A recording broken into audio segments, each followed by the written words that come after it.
वही प्रार्थना किया कि प्रभु अभी तक मैंने एक अच्छा पिता नहीं बन पाया, क्योंकि बेटा को ज़्यादातर समय जो है हम उसके साथ में नहीं रहा, क्योंकि हम प्रभु आपका काम में बिजी था, कहीं और में नहीं था, उसका मिनिस्ट्री में बिजी था कि जिस प्रभु ने मुझे नया जीवन दिया उसके लिए समय निकलेगा बोल के हमेशा मैं बेटा से दूर था। तो ऐसा करके बेटा हम दोनों का मैंने प्यार जो है जितना होना नहीं हुआ। जैसा कि मैंने पहले बताया कि हमको एक बार ऐसा भी मिला कि आप रात भर सोने नहीं दिया पिता नहीं जान करके, और एक बार समय ऐसा हुआ न्यूजीलैंड के बाद में हमको एक मोबाइल आवा तक नाम मिला। मोबाइल का पिताजी। हाँ, अभी हमको पिताजी बोल के भी अभी हमको पहचान नहीं पा रहा है, तो क्योंकि आपका काम में बिजी था। तो कम से कम एक अच्छा पिता तो बनने दो, ये मेरा प्रार्थना था। सेकंड प्रार्थना मेरा ये था कि उसका दया से, ईश्वर का दया से मुझे एक अच्छा पत्नी, सुंदर पत्नी मिला और हम लोग होली मैरिज किया। लेकिन जब से शादी हुआ जस्ट 1 महीना बाद में प्रभु का दया से हम नौकरी मिला और इस कमिंग में है, ऐसे टीचर है। हाँ जी। तब से लेकर अभी तक वो इस कमिंग में है और हम प्रभु का काम में यहाँ रह करके बिजी होता हूँ। तो अभी तक मैं एक अच्छा पत्नी, अच्छा पति भी नहीं बोल सकता है, क्योंकि ज़्यादातर हम लोग दूर रहता है। तो जब हम लोग साथ में होता है तो चाहे झगड़ा करो या चाहे जो भी करो एक दूसरे को समझता है। तो अभी तक जस्ट फोन में हाय बाय बात करता है। तो ऐसा करके प्रभु के काम में बिजी है। ऐसा करके एक अच्छा पति भी नहीं बन पाया, वो भी प्रभु का काम के लिए। तो पहले प्रभु हमको एक अच्छा पति तो बनने दो। तो हम लोग अभी तक पति पत्नी का एक मैंने फर्ज है वो भी हम लोग अभी एक दूसरे को नहीं जान पा रहे, क्योंकि हम लोग अपना अपना काम में बिजी है। तो तीसरा मेरा प्रार्थना था, प्रभु आपने मुझे सारा और इंडिया से इतना दया करके इंटरनेशनल लेवल तक जो आप चिल्ड्रन मिनिस्ट्री का ट्रेनिंग में, CBM में, चिल्ड्रन बाइबल मिनिस्ट्री में न्यूजीलैंड में हमको भेजा, 4 महीने के लिए भेजा और मैं 7 महीना बेटा। तो वहाँ में हमको जा करके 4 महीना सीख करके इंडिया में वापस आके मरने के लिए तो आपने भेजा होगा। इतना तक आप हमको जो है आपने प्रमोट करके, आशीष करके, रास्ता खोल के चिल्ड्रन मिनिस्ट्री को आगे बढ़ाने के लिए वहाँ भेजा है जी। तो यहाँ आ करके हमको और भी काम करने के लिए आप भेजा होगा, और मैं वहाँ से सीख करके अभी काम करने के लिए मैं तैयार हूँ। तो अभी हम काम शुरू करने जा रहा है, तो हमको काम तो शुरू करने दो। तो वहाँ से इतना नॉलेज ले करके, इतना ट्रेनिंग करके यहाँ आके मरने के लिए तो नहीं भेजा होगा जी। तो अभी मेरा बहुत काम अधूरा बाकी है। और ये बस 3 प्रार्थना किया जी। और मेरा सांस टूट गया, पूरा में ख़त्म हो गया। और सांस जो सांस बचा था वो भी टूट गया। ये प्रेयर जो है मुंह से नहीं किया, सिर्फ दिल से, दिल में। हाँ। क्योंकि बोल नहीं पा रहा था, दिल में याद करके रो करके प्रभु से प्रार्थना किया। लेकिन एक चीज़ सर, जो आप ऐसे स्थिति में था तो आपका जो साथ में जो बैठा हुआ था मेडिकल में, उन लोग को खबर नहीं था, उन लोग को मालूम नहीं इस स्थिति तक पहुंच गया। उन लोग मतलब जस्ट सो रहा है ना, रेस्ट कर रहा है, भैया जो सो रहा है रेस्ट कर रहा है, ये सोचा है। क्योंकि वो शाम का भी समय था। तो सुबह अराउंड 6:37 ऐसा को हम होश में आया जी। सर एक चीज़, वो शाम को जब आपका सांस टूट गया था उसमें करीब कितना बजे थे? अराउंड 6:37 का आसपास होता होगा, टाइम तो नहीं देखा, ऐसा मुझे लगा। तो फिर सुबह भी 6:37 का आसपास में, 12 आवर्स पूरा आप ऑलमोस्ट 12 आवर्स मतलब होश में पूरा खत्म हो चुका था जी। जब हम होश में आया, मुझे नहीं लगता कि दवाई या ऑक्सीजन से हुआ है जी। तो ये जो है प्रभु का हमारा प्रार्थना जो था जी। मैंने इसमें ऐसा है, सेल्फिश जब होके प्रार्थना करता है तो नहीं सुनता है, लेकिन जब दिल से प्रार्थना करता है तो प्रभु जरूर सुनता है।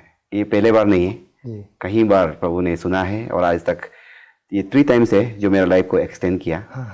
तो ऐसा करके हमको मतलब ये हुआ, आपका होश में वापस आ गया, प्रभु ने नया जीवन दिया, मैं कह सकता हूँ 3री बार।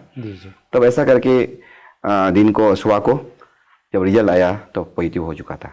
तो जरूर वहाँ से हमको चिंपू में ले गया, चिंपू मैंने कोरियन ट्रेनिंग सेंटर में ले गया। करीबन हम 10 दिन वहाँ बैठा, बहुत सीरियस था, और इवन टॉयलेट तक जब जाता था तो बिना ऑक्सीजन का नहीं बैठ पाता था, मैं लास्ट स्टेज तो आगे था। लेकिन प्रभु तो ऑलरेडी हमको जीवन तो लाइफ एक्सटेंड तो कर चुका था। फिजिकली ट्रीटमेंट जो वहाँ किया, हम ये विश्वास करता है जी। तो हम जब ठीक हो गया तो डॉक्टर ने मुझे एक वार्निंग दिया, जो भी हमें कोरोना में मैंने सीरियस स्टेज में जो आज लास्ट स्टेज में आता है, उसका मेन फिर दूसरा एक प्रॉब्लम होता है, उसका जो चेस्ट लंग्स इन्फेक्शन जी वो होता है। अच्छा। तो उसमें डॉक्टर ने बोला है लंग इन्फेक्शन जो है थोड़ा लाइफ टाइम हो सकता है, काफ़ी मैंने लंबा समय तक आपका फिर अनदर दूसरा प्रॉब्लम मैंने ट्रीटमेंट कर सकता है। इसलिए वहाँ से हमको जो है घर रिलीज कर दिया और घर में भेज दिया और बोला है कि आप 1 मंथ या 1.5 महीना दवाई खा करके तो बहुत कुछ एक्सरसाइज करने के लिए बोला, जैसे उन लोग बोला वो तो हम पूरा किया। और उसी में भी मैंने जैसे पहले कहा उससे ज़्यादा तो हम हमेशा माइंड में कभी भी निगेटिव चीज़ आने नहीं दिया, जैसा कि मरेगा होगा, ये होगा, क्या होगा, वो कभी आने नहीं दिया। जो 2 और 3 बार मर चुका हो तो उस चीज़ को आने का जगह नहीं है। तो हमेशा हम पॉजिटिव जो दूसरा को वचन बोलता था वही पॉजिटिव चीज़ को हम हमेशा माइंड में रखा। और नंबर 2 अपना आपको हमेशा बिजी रखा, जैसे कि ऊपर में हम लोग का टेरेस में जो जैसे कि एलोवेरा लगाना, सब्जी लगाना, फूल लगाना और फिजिकल एक्सरसाइज वॉक करना। जैसे डॉक्टर ने हमको कुछ एक्सरसाइज करने के लिए वो जैसे कि बैलून फुलाना वो सब किया। और प्लस उसके बाद में प्रेयर कंटिन्यू हम रखा। और उस समय में घर में हम अकेला नहीं था, मेरा जो बेटी है वो भी कोरोना हो गया लेकिन एसिम्टम था। और मेरा बीवी भी जो है कोरोना हो गया, वो भी एसिम्टम था लेकिन प्रभु का दया से बेटा को नहीं हुआ। तो ऐसा करके हम लोग अनदर 1 महीना आधा जैसा फिर घर में फिर क्वारंटाइन ना सेल्फ क्वारंटाइन बेटा।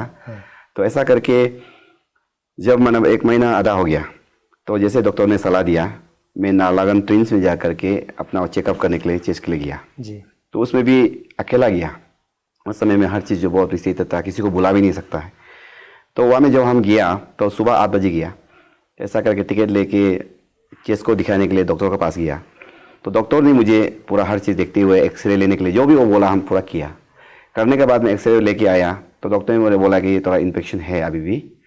तो उसने जो कहा है 6 महीना करीब आप दवाई खाना पड़ेगा। ठीक है, मैंने बोला ठीक है। तो उसके बाद में बोला है आपका दवाई का आसपास 2000 प्लस कुछ 500 ना कुछ ऐसा था, 2000 कुछ मैंने ऐसा खर्चा जाएगा। उसको भी हम ठीक है वो तो कोई बात नहीं ले लिया। तो तीसरा चीज़ उन्होंने बोला हर साल को एवरी ईयर जो है साल में एक बार जब तक जिंदा है, मतलब आप जिंदा है लाइफ टाइम एक इंजेक्शन लेते रहना पड़ेगा। वो किस कारण? वही मतलब केस के लिए लेना पड़ेगा। वो चीज़ जो है मेरा माइंड में फिर डाइजेस्ट नहीं हुआ। तो इसका मतलब हम कहीं कैंसर जैसा कुछ मतलब बड़ा बीमार हो गया। तो वो चीज़ मेरा माइंड में डाइजेस्ट नहीं हुआ।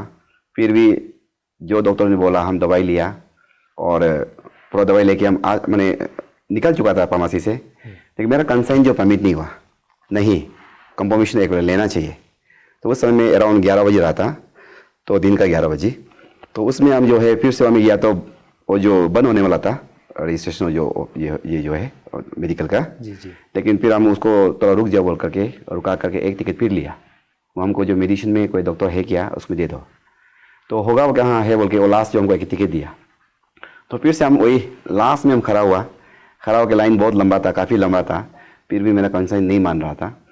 तो उसमें प्रार्थना कर करके पूरा लाइन में जितना मंदिर ना मैंने 11 बजे से लेकर 1 बजे तक हम लाइन किया। तो लास्ट में हम उसमें था। तो वही जब मेडिकल का वहाँ में जो पहुँचने वाला था तो उसी में भी हम लास्ट वही प्रार्थना किया। और अंदर में 3 डॉक्टर था, कौन सही डॉक्टर है मुझे पता नहीं है, प्रभु सही डॉक्टर को मिलने दो, उसका ऊपर में आप प्रवेश करें और उसका द्वारा मेरा इलाज करे। ये प्रार्थना मन ही मन में पूरा रो करके हम जो है प्रार्थना किया। यानी कि आप जो भी कहीं भी जाता है या जो भी काम करते हैं पहले परमेश्वर से आप प्रार्थना करते हैं। हर पास प्रायोरिटी तो प्रभु है जी। इसके बाद हालेलुया। क्योंकि धोखा तो दोस्त लोग ने दे दिया, धोखा तो अपना नहीं दिया है, तो प्रभु कभी धोखा नहीं देता है जी। तो इसलिए मेरा बेस्ट फ्रेंड बोलो जो भी बोलो फर्स्ट तो प्रभु आता है।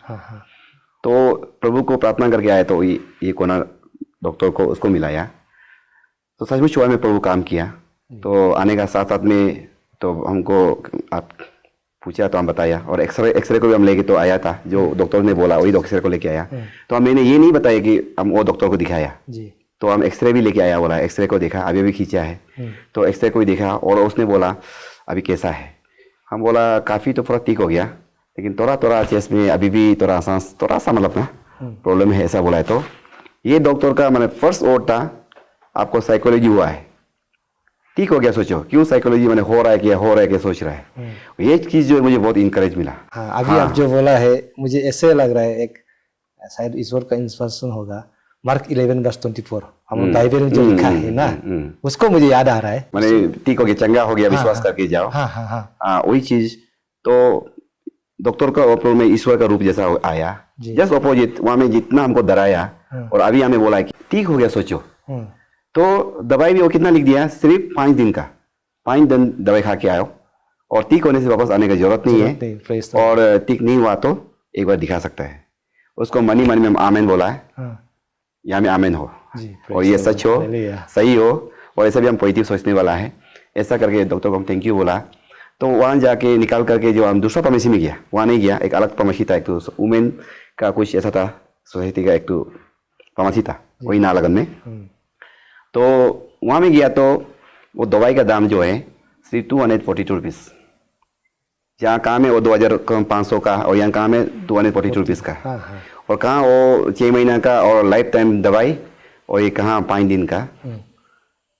ये मतलब इसमें हम जो कहना चाहता हूँ ये कि प्रार्थना करके दिखाना प्रभु को, और प्रार्थना नहीं करके अपना जो ज्ञानी से दिखाना, उसमें फर्क है। ये भी फर्स्ट टाइम नहीं, काफ़ी टाइम ऐसा हुआ है मेरा। तो कभी कभी हम लोग प्रभु को कम याद करके अपना दिमाग लगा के अपना पैसा का बल में हम लोग जो है इलाज करता है, वो अलग होता है। और जब हम प्रभु को डिपेंड करके जो इलाज करता है तो सही समय में सही डॉक्टर को मिलाता है, वो अलग है। ये एक बार नहीं कई बार हुआ है। तो जो भी मतलब हम लोग का मंडली है, बिलीवर है, प्रार्थना करके जाना, प्रार्थना नहीं करके जाना में फ़र्क होता है। तो उसका बाद में हम 5 दिन का दवाई जो खाया, इसके बाद में कभी वापस गया भी नहीं, और पॉजिटिव सोचा, प्रार्थना प्रेयर कंटिन्यू रखा, एक्सरसाइज कंटिन्यू रखा, ऐसा करके तो आज तक अभी 2 साल होने वाला है, वापस गया नहीं है। और अच्छा चीज़ ये है कि अभी हमको कुछ प्रॉब्लम नहीं है, और मेरा पहले अराउंड 58 ऐसा वेट था, अभी मेरा 72 है, 12 kg वेट बढ़ा है, हेल्थ पहले से अच्छा है। हाँ, तो ये प्रभु का दया है। सर, मैंने ऐसे लोगों से सुना है, लॉकडाउन समय में आप लोगों को सहायता करके, प्रार्थना करके उन लोगों को, बहुत लोगों का मदद भी किया, जगह जगह घर घर में जाके आपने प्रार्थना किया। लेकिन जब आप कोरोना पॉजिटिव हो गया तो लोग ये कहने लगा है कि आपका वजह से लोगों भी पॉजिटिव हो रहा है, आप अच्छा नहीं। पहले तो आपको शाबाशी देता था कि एक अच्छा ईश्वर का विश्वास, एक अच्छा दास जो इस कोरोना काल में भी नहीं रुक के काम करे, शाबाशी देता था। लेकिन जब आप कोरोना पॉजिटिव हो गया तो लोग आपको ब्लेम करने लगा, ये मैंने ऐसे सुना। ये क्या बात सही है? इसके बारे में थोड़ा बताइए। हाँ, ये आपने सही सुना है। जैसे मैंने बताया पहले, और हमारा सीनियर या फुल टाइम लोग भी जब जाने के लिए डर लग रहा था ऐसा समय, और डरने का समय भी था। मेरा मन जो नहीं मान रहा था, कंसर्न जो नहीं मान रहा था, इसलिए हम घर घर में जहाँ भी जरूरत था, उस समय में प्रार्थना का दर करने वाला भी बहुत आदमी था, तो नहीं जाता था। तो उस समय में हाँ, घर घर में जाके इनकरेज किया, घर घर में जाके प्रार्थना किया। तो बाद में ऐसा करके जब चर्च खुल गया और चर्च में आया, पहले हम जैसे बताया फास्टिंग भी हम लोग बैठा है। तो फास्टिंग बैठने के बाद में जब हम कोरोना हो गया, तो सबसे पहले तो ऐसा है कि अपना आदमी लोग कोरोना में नहीं मिलता होता, इवन फुल टाइम में नहीं आता है, वो बात तो था ही। लेकिन उसमें एक जो डर का वजह से वो एक अलग जगह था। लेकिन जो सबसे अभी तक जो मेरा मन में चोट लग के जो बेटा है, जिसको हमने अपना समझ करके, जब दूसरा लोग नहीं किया, उस समय में मैंने घर घर में जाके प्रार्थना किया। तो जब हम कोरोना हो गया तो हमको ये सुनने को मिला कि कोरोना हमसे लगा है। हम न्यूजीलैंड से कोरोना लेके आया। अच्छा। हाँ, कोरोना हमसे लगा है। जो बाकी लोग भी कोरोना तो हो गया था। लेकिन वो जितना भी अभी हम बोल रहे थे वो हमसे नहीं हुआ। वो अपना ऑफिस से या कहीं वहां से, हर कॉलोनी में कोरोना था। मुझे लगता है कि वहां से लगना चाहिए, और हमसे नहीं लगा है। और हम कोरोना जो है न्यूजीलैंड से लेके नहीं आया था। अगर न्यूजीलैंड से ले आता तो हम 3 महीना मैंने बिना कोरोना नहीं बीतना था। 3 महीना हम घर में क्लियर था। मेरा हिसाब से जो हमको जो कोरोना लगा है और मेडिकल से है, क्योंकि मेडिकल में जो हमको 4 बार जो उन लोग ने कोरोना टेस्ट किया तो निगेटिव हुआ था। तो उस समय में लेकिन फिजिकली मेरा वीक हो गया था। तो इवन नर्स लोग भी हमको मतलब 4 बार जो हम निगेटिव मिला, तो लेकिन उन लोग ग्लव, उन लोग भी कितना दिन भर पहनेगा ना, ग्लव नहीं पहन कर भी कॉन्फिडेंट था कि हाँ अभी कोरोना नहीं है, तो उन लोग ऐसा भी इलाज करता था। और नंबर 2 जो है मेडिकल में बोलने से, तो हमें कोरोना वाला भी इतना आता है तो कहाँ से लग जाता है, कहाँ लगता है मालूम नहीं। उन लोग तो ग्लव पहनता है और हम लोग फिर चूना पड़ता, चू जाता है। उस समय में मेरा फिजिकल वीक था। तो जितना भी मेरा स्टडी किया, मैंने सोच के देखा है, तो जो कोरोना जो लगा है हमको मेडिकल से लगा है, क्योंकि हम फिजिकली वीक हो गया था। जैसे कि मैंने बोला खाना काफ़ी दिनों से खाना नहीं खाया और लूज मोशन हो गया था, फिजिकल वीक हो गया था। हाँ, आपने भी पहले बताया आप 4 टाइम्स टेस्ट किया तब भी आप पॉजिटिव नहीं था। पॉजिटिव नहीं था। तो उस समय में सिर्फ आप टाइफाइड का थोड़ा कुछ प्रॉब्लम था। जी। पॉजिटिव होता तो उस 4 टाइम एक बार तो पकड़ना था लेकिन नहीं पकड़ा। हाँ, आपका सोच सही है, मेरे हिसाब से ऐसा लग रहा है। तो जब हम मैंने ऐसा जब हम जो कोरोना हो गया तो उसमें लोग जो है उन लोग जो भी कोरोना हो गया और उसमें सब लोग जो है व्हाट्सएप में या उन लोग मेरा सामने भी नहीं हो, जितना से भी बैक बाइट मैंने सुनता है तारी ने कोरोना फैला दिया, वो भी कौन जिसको हम अपना समझ के विजिट किया, उन लोग का तकलीफ का समय में, उन लोग का दुख का समय में जो लोग नहीं आता था उसमें हिम्मत करके अपना आपको प्रभु का दास समझ कर उसको अपना मान करके जिसको हम प्रार्थना कर दिया, उन लोगों के मुख से जो बोला है कि मैंने कोरोना हम तारी लाया है, वो चीज़ जो है आज तक बर्दाश्त नहीं हो पाता है। तो लेकिन अभी जो भी हो प्रभु का दया से वो भी मिट जाएगा। हाँ, मिटना भी चाहिए क्योंकि आप ईश्वर का दास है तो आप लोग ही सिखाता है एक दूसरे को क्षमा करो। तो कहने का मतलब ये है कि मतलब दूसरा लोग जितना भी मैंने हार्म करो इतना तकलीफ नहीं होता है, जब अपना लोग ही मतलब तकलीफ देता है तो जिसको मदद किया जो वो बर्दाश्त नहीं हो सकता। आपका कहने का मतलब जिसको जिस समय में प्रार्थना का जरूरत था उस समय में आपने घर घर जाके प्रार्थना कर दिया, वही लोग जब आप पॉजिटिव हो गया तो आपको दोष देने लगा, आप ही ने कोरोना फैलाया। उन लोग को ये बात सुन के आपको मतलब बहुत सेंटीमेंट लगा। ये तो इंसान का सोचना लाजमी है, ये तो हर कोई सोचेगा। और अभी आपने बताया कि आपको ईश्वर ने 3 टाइम्स आपको लाइफ दिया है, तो अभी का जो कोरोना का जो आपका बीमार था वो एक हो गया, और 2 चीज़ जो आपको ईश्वर ने जो लाइफ दिया इसके बारे में थोड़ा शॉर्टली बताइए। मेरा जो टेस्टिमनी तो पहले हम 2 बार बता चुका है जो किस तरह से ईश्वर ने मुझे 2 बार बचाया है। तो उसमें सबसे पहले ये है कि जब यीशु मसीह को जाने से पहले जब मेरा आंख अंधा था तो उसमें इस आंख का बीमार से तंग आ करके जो हम सुसाइड करने की कोशिश किया था, तो प्रभु ने मरने नहीं दिया। हम विश्वास करते हैं कि प्रभु ही बचाया है, तो वो मेरा फर्स्ट था। तो सेकेंडली जब प्रभु को जानने के बाद में प्रभु को ढूंढते हुए आया और जीपू प्रेस सेंटर में जब 2002 में फर्स्ट टाइम जो आया था, उसमें जो मेरा प्रार्थना हुई था, मुझे इस तरह से जिंदा लाश मतलब ऐसा मतलब पनिशमेंट मत दो, चाहे तो हमको ले ही लो या हमको एक जीवन दे दो। तो उसमें प्रभु ने मुझे जीवन दिया, कहने का मतलब मुझे मेरा आंख को चंगाई किया, एक नया जीवन दिया। और इस बार जो है काफ़ी साल के बाद में ये 2020 में 20 में जब मैं कोरोना हो गया था, लास्ट स्टेज कोरोना में था, तो उसमें प्रभु ने तीसरी बार मुझे मेरा लाइफ को एक्सटेंड किया। जब तक प्रभु जिंदा रखेगा तब तक प्रभु का सेवा करने में ही लगा रहूँगा और उसी के लिए मैं जीऊँगा। यदि आप उसका पिछले ज़िंदगी कैसे करके 2 बार उसको ईश्वर ने लाइफ एक्सटेंड किया उसके बारे में आपको जानना चाहता है तो उसका पार्ट 1 पार्ट 2 जो पहले वो गवाही दे चुका है उसको आप ढूंढिए।